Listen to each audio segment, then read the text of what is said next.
So the other thing I wanted to bring up, we kind of touched on this last episode. Oh, right. I am watching and you are watching Fool Me Once, which is also a limited series. I mean, the title Fool Me Once. Okay. You don't get a second chance? I mean, Well, fool me once, fool me twice. So I did kind of like, while I was watching, I'm like, is there another Fool Me? Is there a Fool Me twice? Obviously going to be the second season. Oh, No. I'm done watching it. Yeah, I finished it too. I'll start by saying that it's an adaptation by Harlan Coben. One of his books. Yeah, one of his books. And it's a limited series. It's got 8 episodes. It was a pretty fast watch, I thought. Yeah, and Netflix, if you go in and look, they've adapted a couple series based on his books. Yeah, I've seen a couple of them, and this is the newer one. But they must have a deal with him because they're churning out a lot of his stuff.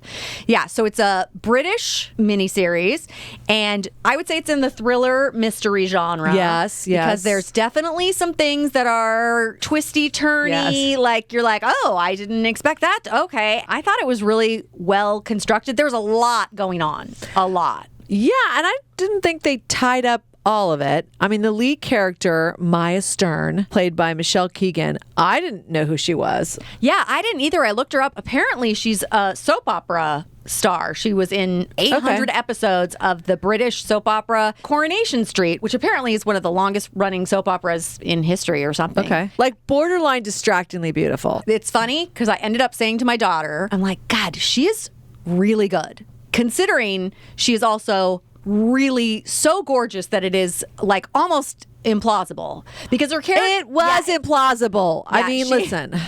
She's playing like a helicopter pilot army captain. Like a retired army. Yeah. Well, a disgraced army captain. Disgraced. That was there was one of the a scandal layers before. Scandal. Mm-hmm. And something went wrong in battle that she was responsible for, is what we're supposed to deduce from these flashbacks and all that.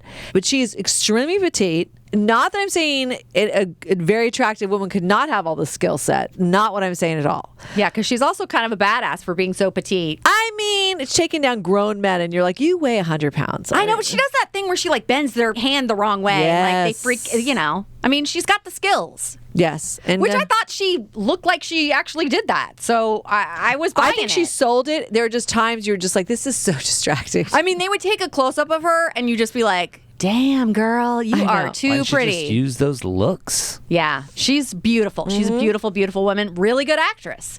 And discussing the soap opera, I'm like, well, 800 episodes of a soap opera, you've got skills. Yes. You know, and now you've got more time to like really show, because when you're doing something that's not like a day-to-day on a soap opera, you can actually like, you know, these scenes, a lot more time to prep. So she was really good. Yeah, I mean, it opens up with that her husband has been murdered, and kind of like it already has happened, and, you know, the trauma from it, and, you know, how is she going to go on? Yeah. And it's British. And, you know, this is one of those things like, you know, some friend comes over with like, let's just put up a hidden camera in your house. I don't know if that's a good idea ever. I mean, obviously it was a brilliant idea. it should have been very benign. It was just facing into her daughter's, you know, playroom. So then if you're out, you can watch what your daughter's doing. And this is all in the trailer. So by no means are we like, we're not spoiling anything. Yeah, because the whole thing in the trailer is the husband is dead, but wait, is he? That's the big mystery. Yeah, because he appears on the baby cam. Yeah, on the nanny cam. Well, not the nanny cam. It's like, yeah, because it goes real wrong with that nanny, like episode 1. Yeah. That nanny was so over the top. I was like, why are you trying to hire her again? I'm just going to say, she pepper sprayed you in the face. I mean, like, I'd be like, you're fired. I don't want you back. I don't think she was trying to get her back, but the mother-in-law, who we got to talk about the mother-in-law, who was amazing. Yeah. The mother-in-law was like, she's a friend of the family, and you got to, like, make amends with her, and why did you attack her? And, you know, it was a whole thing. Okay, so let's talk about the mother-in-law. Oh my gosh. Joanna Lumley, who is most well known for the British comedy Absolutely Fabulous. Ab Fab, darling. So yeah, she was very well known in Britain for that role, but that came across the pond.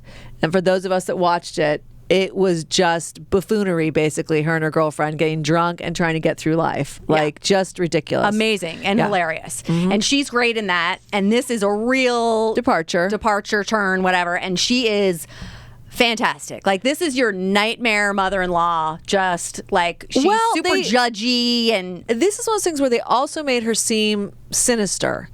And in the end, is that a misdirect or is that accurate? And you have to watch it to find out. But there are elements of that with certain characters. You wonder what their intentions are. Sure. Or motivations. And she's one of them. So you think she's like the worst mother-in-law, but you're like, I mean, her son was killed, Joe, which was played by Richard Armitage. He's had a good run of shows on Netflix and sort of drama series of late.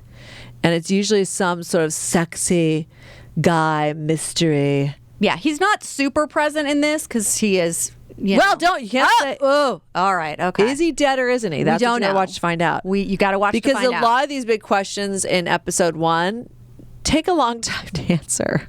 I mean, like, then there's a detective that is hell bent on there's another murder, and this detective has come in, but this character Sammy, the detective Sammy. He has stuff going on too. I mean, I It was a lot of layers.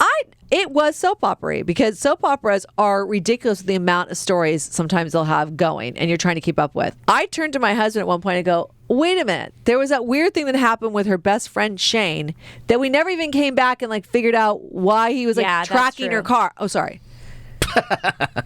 That's fine. That's a little bit it's spoiler. okay. But there's just elements of it. There was so much to track.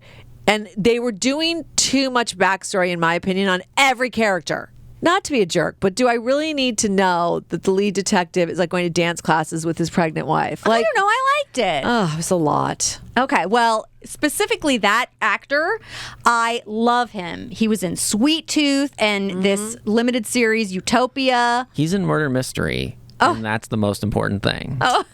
He is so beleaguered looking. I mean, he looks so exhausted. Like looking at him, I would get tired. Yeah, he was really having a hard time. Yeah. And physically, he's got some stuff going on. Like I said, It was a everybody lot. had It a was a lot. long, not even backstory, story that we were having to follow. It was a lot. Well, I do want to point out, and John, this is specifically for you. Get ready. No. Okay. The detective that we're talking about, he gets a new partner who's He's played by great. Dino Fetchers, who you will know from Foundation, season 2 Foundation. Ooh. Yeah, he was the boyfriend of was he a captain or whatever of the fleet or something? So he's really, really good in this. I mean, super cute and charming and Yes, just he a is. great character. He doesn't have as much backstory as a lot of Thank the other ones. God. So he's a super cute and charming detective? Yes. Okay, then. Okay. So he was great. I really enjoyed him. Well, anyway, so that is my update / your update on Fool Me Once. Yeah, which is one season. That's all it should be. Yeah, because it's 8 episodes, limited series. Really good, It'd be though. hard for it to continue. Let's just put it that Yeah. way. There you go. So that's on Netflix. Yes. So, I'd say the best way, it's like an adult soap opera. So just that is a caveat. So yeah. I think it absolutely is. I mean, it's much more of a thriller than a soap opera. It is very, Okay, there's a all lot of right. soap opera element to it. Okay. All right. Okay. So